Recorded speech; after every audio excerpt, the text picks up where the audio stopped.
Welcome to Chapter by Chapter. I'm Shanell, your fellow human being and avid reader, and today we're going to be talking about Kerry Washington's memoir. It's titled Thicker Than Water. As you see, I bought the physical copy, and it's got a nice water-based theme to it. The cover has a nice water-based theme to it, and honestly, it's a really attractive book. It caught my eye when I was walking in Target. It was on sale. It's like, let me check it out. Because Kerry Washington has always been like one of my favorite actresses. And I was really just interested to see what her life was like and, the things that she experienced. So let's get into it. Before I begin this review, I'd like to take the time to say thank you for clicking on and watching my review today. I do this because I love it. And I hope that you can find as much joy and fun in reading as I do by stepping into another world, stepping into alternate universes, and stepping into another person's life, or even if it's just for a little while. And I really find joy in discovering hidden meanings and hidden worlds and in other people's experiences in life. It gives me a little break from my own. I know everybody can relate to that and use that. So I hope that you can experience a little bit of magic from watching my reviews and listening to what I think about these books and about the authors that write them. Thank you. Okay, that's all for updates and subscription listings and letting y'all know where you can connect with me at. Without further ado, let's get into it. Thicker Than Water. So, first of all, Kerry Washington revealed so much in this book. There was a certain point where I had to put the book down because I got triggered, honestly, by some of the things that she was revealing about her life. Growing up watching Kerry Washington's movies and like watching her become the actress that she's, if y'all see me looking off to the left, it's because I got some notes over here that I wrote down. And as you can see, like I mark places in the book where there are like really meaningful things that I want to discuss and talk about. So yes, don't mind me just looking at my notes.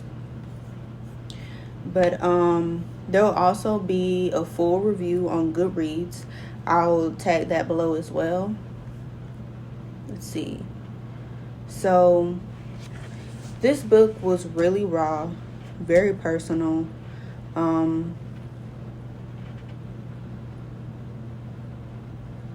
can tell that she really wanted us to know the truth about her life.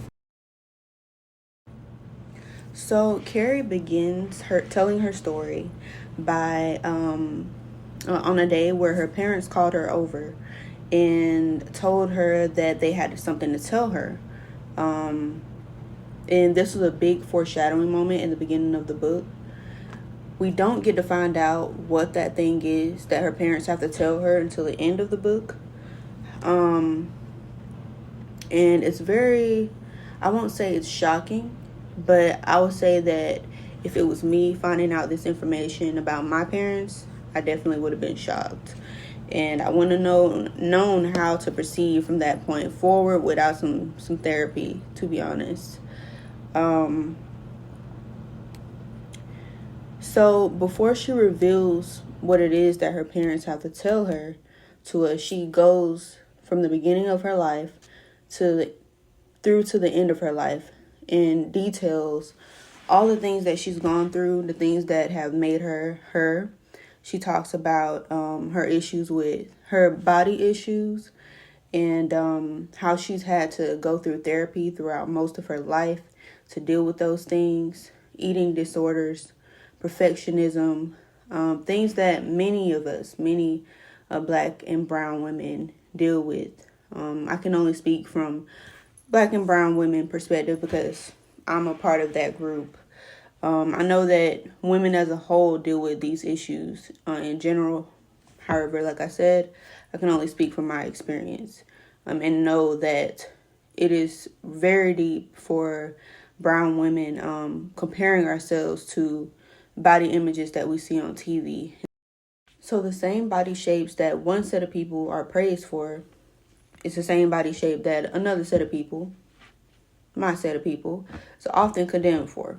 And Kerry talks about that really vividly in her book, and how being an actress, those feelings were amplified, and how she still struggles with those things today. And she's very real about that, and that no matter how awarded she became or how famous she became, she still struggled with those things. And I found that very brave that she revealed that. And her memoir was refreshing as well in the way that she wrote it, because it tells us that I got the impression that her story is not over, which it is not. She's not past. She's still living. She's still acting. She's still doing her thing and making changes in the world. Another thing that I really liked about this book was that she mentioned a lot of her work, from the beginning of her career all the way to the present. She listed some movies that I had never seen myself. The Last King of Scotland. I've heard about that one, but I had never seen it until I went and watched it. Once I got to that place in the book and she mentioned it, I was like, I gotta watch it. So yeah, I went and watched it. It was amazing, of course. I pretty much love everything she's in. Like, she really dedicates herself to her characters. And she talks about that in her book a lot. How she wanted, so she felt like a lot of her life she had to be perfect. And you can see that in her acting. She felt like she was more comfortable playing the part of someone else rather than being her actual self in her life. So that's why whenever she acts, she gives it her all and she puts everything into it, and she goes into a completely different mode. And for every character, she dedicates herself. She studies them. And yeah, sis really does her thing, and she's amazing. She deserves all the praise, to be honest. That's just one of the movies that she listed. She talked about Save the Last Dance. She talked about Ray. She mentioned She Hate Me. That movie was very interesting, so I had to go and watch that one. Let's see, The School for Good and Evil, Life is Hot in Cracktown, Mother and Child, For Colored Girls.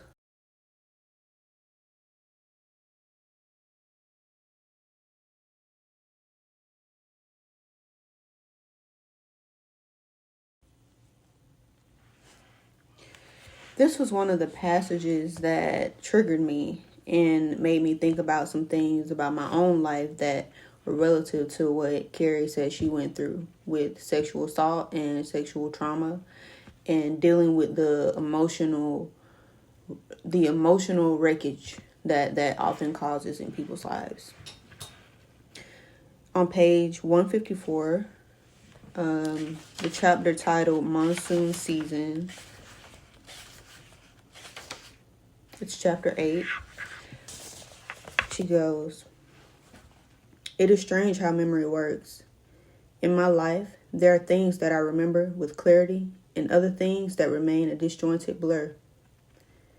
Many of my early memories are disturbingly faint. I wonder if this is the result of being told that my truth was not my own. Why remember the details if they aren't even real? Why store a narrative in a brain that can't be trusted? I know that this is also a common result of trauma, and of sexual trauma in particular.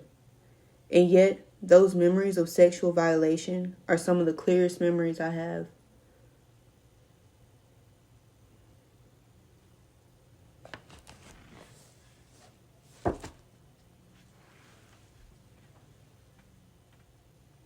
Let that sink in.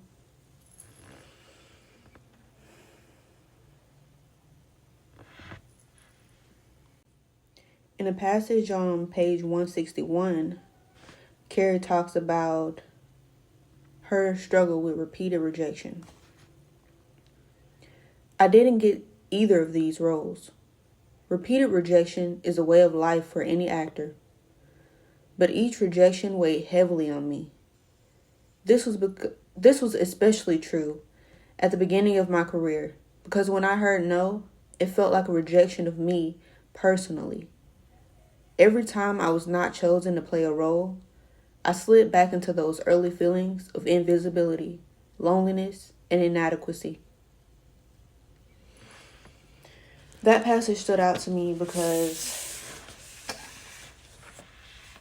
personally, I'm chasing my dreams and I'm working on, overcoming so many things in life, but being rejected for the things that we really want and we really work for can make you feel defeated and really make you feel like you should stop trying and you should give up sometimes. But her existence shows us, and her perseverance and who she is today and how far she came shows us that perseverance is rewarded. We have to learn to overcome those feelings of rejection. Every rejection is an opportunity to come in contact with a better opportunity. Maybe that opportunity wasn't the best for you, but I personally believe that what is for us will come to us. And that's clear in Kerry Washington's situation. She wasn't meant to get those parts. And she had to learn that.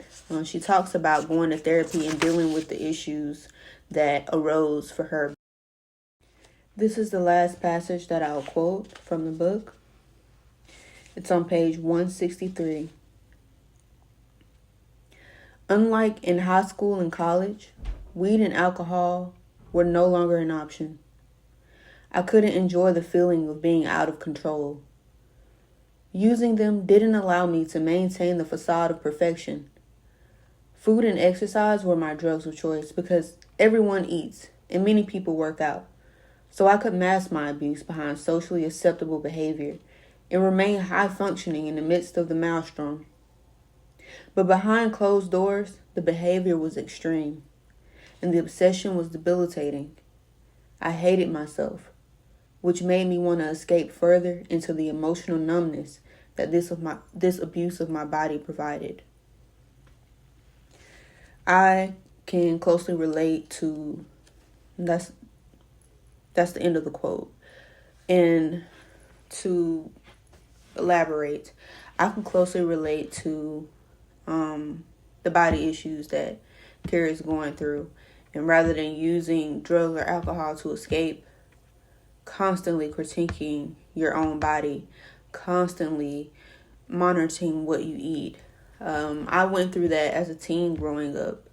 Phases where I would eat so much and then I would just work out every night. Like before bed, it was an obsession.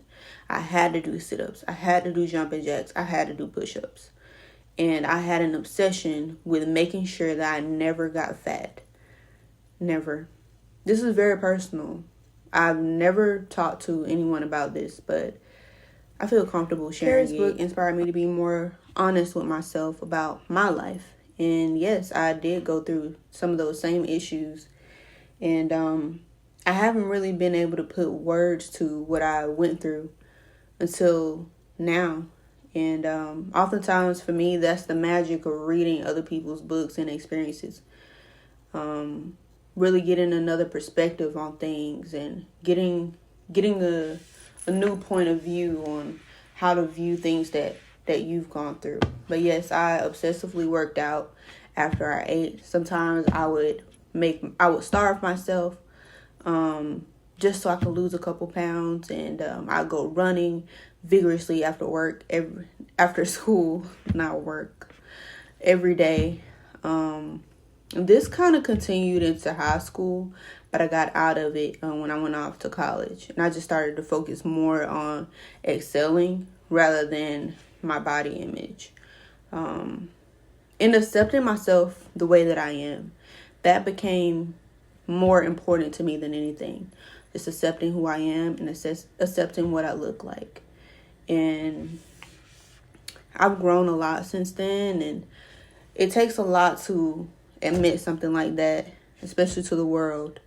So I admire that about this book and about Kerry, the things that she revealed about her life. So just to be clear about my issues with body image and how I would work out vigorously all the time just to make sure I didn't get fat from the things that I was eating. In my family, diabetes was an issue. Heart disease was an issue. And I just looked around me and I saw my family. Obesity was an issue. It was a huge issue. And the things we were eating weren't good for us. And I was the person that would often stand up and say, oh, we don't need to eat that, or we need to eat better. We need to work out together as a family, and we need to, buckle down and do this and that. However, not everybody in my family has been as disciplined as I wanted to be, or not everyone in my family was as disciplined as I wanted to be about those things. And so I took it upon myself and kind of started to keep it a secret that I was being that extreme about it. But I've never been, to the point where I was anorexic.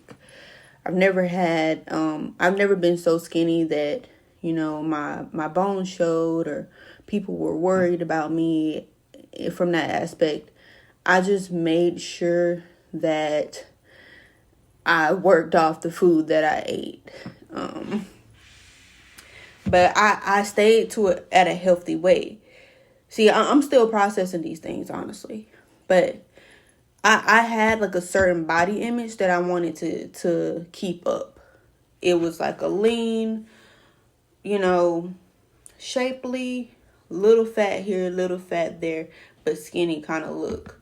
So like, not so much like the models in the magazines, but like, really like Kerry Washington when she was growing up, ironically. And Gabrielle Union and Taraji P. Henson. Like I wanted to be like them. I wanted to look like them. And that's, like I said, one of the reasons why I picked up Kerry Washington's book, because I really did look up to her. And I guess you can say in unhealthy ways. But it's kind of comforting to know that we were going through some of the same things. To wrap up my review, I just want to say I really admire the bravery of Kerry Washington for revealing all the things about her life that so many people are still scared to talk about and haven't processed enough to talk about, or haven't had enough therapy or self-awareness to talk about. And books like this can be healing for some people, like I said, some of the things that she mentioned in here helped me to see the things that I've gone through in my life from a different perspective. And I hope that this book can be healing for you all as well. And yeah, that's all I have to say about the book. I appreciate you watching. I hope that you like this video and that you subscribe to my channel. I will be posting on my Instagram and my TikTok the next book that I'm going to be reading, and the next one, and the next one. And I know that we didn't go through this book chapter by chapter. This is my first review. I just wanted to do this one to do kind of a trial run, see how things go. The next book I'm going to be reading is going to be juicy as well. And I'll give you a little hint. It's another memoir. Yeah, it's another memoir. That's all I'm going to give away. And it's by another Black woman as well. So, yes, thank you all for tuning in once again. I'm Shanell. This is Chapter by Chapter. Subscribe and like my channel if you want more content like this. And don't forget to follow me on social media. All right. Y'all have a great day. Have a great evening. And I'll see you next time. If you like books and you enjoy reading, let's be friends. You'll find all my social media handles listed below in the description section. And if you like this video and you want to see more content like this, hit the like button and also subscribe to my channel, because I'll be updating and adding reviews every week. Now, I'm not going to promise and say that I'm going to be finishing books every week per se, because I'm the type of person that takes the amount of time necessary to read books. I like to annotate. I like to take my time, discover the meanings. However, I will be going chapter by chapter, and I'll be updating y'all as I discover new things that interest me and that excite me. So yeah, just stay tuned, and yeah, y'all will be excited to see what comes next.